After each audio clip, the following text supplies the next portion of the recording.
Историята на мотоциклетизма започва така. Симпсон. Отиде далечната 1932. Продължи нататък. Симпсон започнаха да правят мотори заедно с Харли Дейвидсън. Великите немци дойдоха на походица. КТМ, една машина, която беше готова за Париж-Дакар. Ела насам малко, операторчето.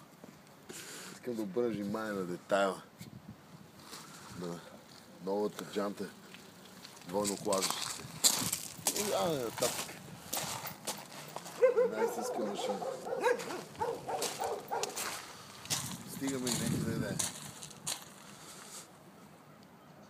Черната вдовица. Мотора, който остави не една жена, сама с женица. Една страхотна джава. Това стил. РМЗ, познато на всяко едно столично шмеркезе.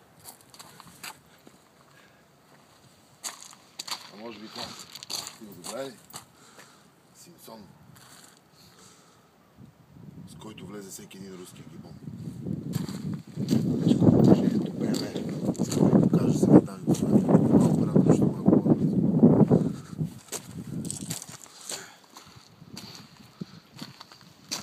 Това е машината произведена и наблегната на всеки един детайл. Елате насам. Невероятна буца, излъчваща мощ в епохата, от която произлиза. Скоростна кутия, като на автомобил. Просто прецизна работа. Покажи емоцията. Покажи емоцията.